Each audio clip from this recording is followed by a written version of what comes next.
Hi students, this video series is about the third year 6th semester Electronics and Communication Engineering Department paper 18EC62 titled Embedded Systems, and for parallel batch 17EC62 it is ARM microcontroller and embedded systems paper.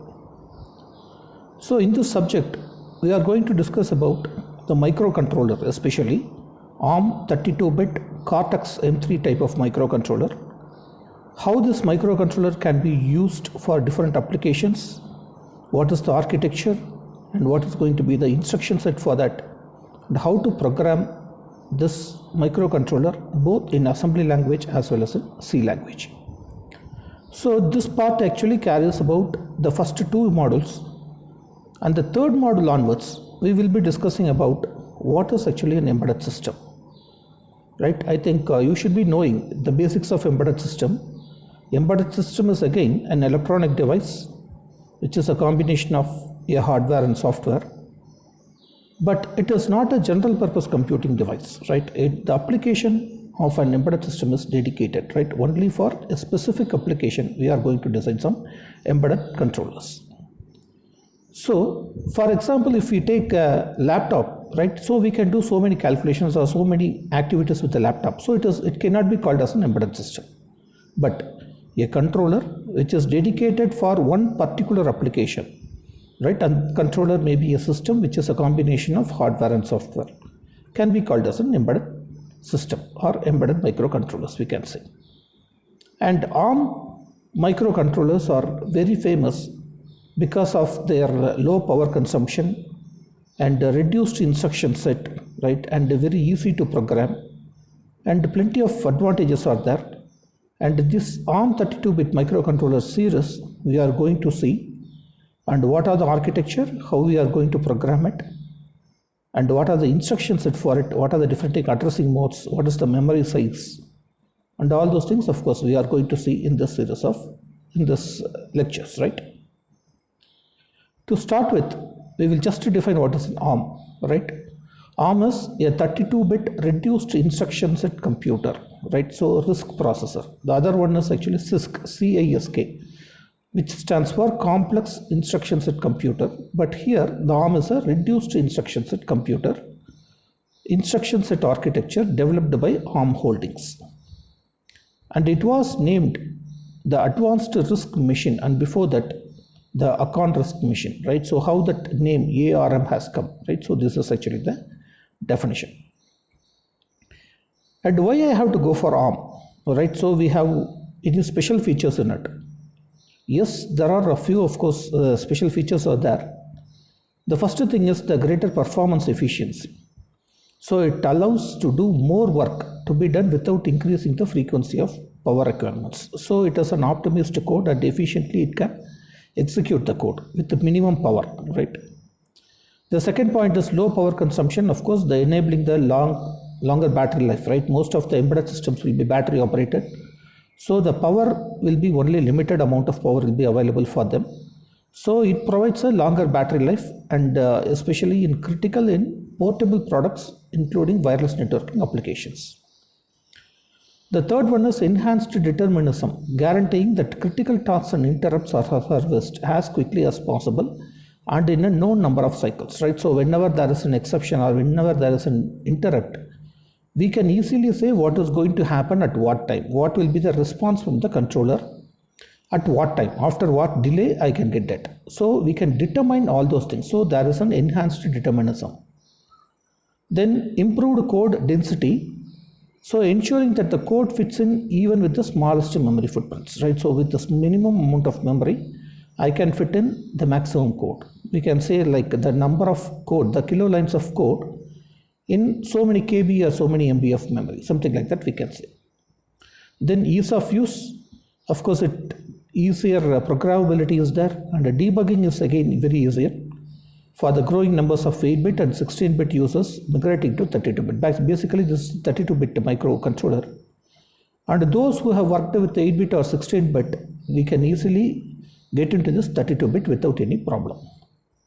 Then lower cost solution, of course, it's reducing 32-bit based system cost that is very close to 8-bit or 16-bit devices, right? Comparably, it is very lower, something like $1, right, for the first time that is there. And a wide choice of development tools, right? So from low cost or free compilers are available to full-fledged or a full-featured development suite, right? From many development tool vendors are also available. So based on these special features, the ARM processors or microcontrollers are widely used for various applications. And we are going to concentrate, of course, the ARM, all these processes started in the early 2000s, we can say.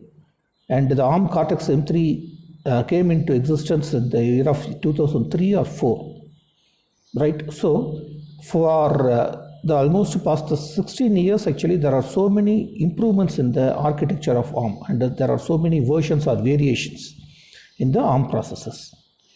And this ARM Cortex M3 is one of the basic processor which we can study as a fundamental, right, which is going to be the basic building block of all these ARM structures. And this is the first Cortex generation of processors released in the ARM by 2006. And was primarily designed to target the 32-bit microcontroller market, right? And it provides excellent performance at a low gate count, right? So what is actually gate? The number of gates available in the chip, and the number of gates is proportional to the number of transistors available. So as the packing density increases, more and more transistors or gate can be packed in per square centimeter, per square inch, whatever may be the chip of size, right? So more number of gates or transistors are packed, and it comes with many features previously available only in high-end processors, right? And we will see how that ARM processor has evolved, right? The evaluation of evolution of the ARM processor. So ARM was formed in 1990 itself as Advanced Risk Machines Limited, a joint venture of Apple Computer, Acorn Computer Group, and VLSI Technology. So these are all the parent companies who started the processing in ARM. And in 1991, the ARM was introduced, the ARM6 processor set of families. And then VLSI Technology became the initial licensee for this type of series of processors. And then subsequently, the additional companies, right, so many companies, including the Texas Instruments, NEC, Sharp, ST Microelectronics. So they also started licensing this ARM processor designs. And they used this ARM processors for their mobile phone applications or computer hard disk controller, because it's an embedded system, right? It cannot be a general purpose computer. It has some limited computational facility. But this type of embedded controllers can be used to control the hard disk. So reading of the hard disk, writing into the hard disk, and managing especially what is the temperature and all those parameters, right? So a hard disk controller can be an embedded system, we can say, that is useful only for managing the hard disk, that cannot be used for any other applications. Then personal digital assistants are there, then home entertainment systems like multimedia systems, whatever it is available. So everything is full-fledged. Especially nowadays, actually, you can have Alexa and all those things, right? So, which with some inbuilt microcomputer, microcontroller system, they become smart systems. And many other consumer products, they are also actually using this ARM processor. And the main important point is ARM does not manufacture processors or sell its chip directly. So ARM is actually not a microcontroller. It's actually a design of a microcontroller. And this design will be used by various companies for manufacturing their own chips according to their interests, right? So here we will see the second line. Instead, the ARM licenses the processor designs to business partners, right? So there are so many business partners, including Philips. Actually, we are going to use an ARM based on from the Philips manufacturer. So Philips manufactured microcontroller only we are going to use here in our labs.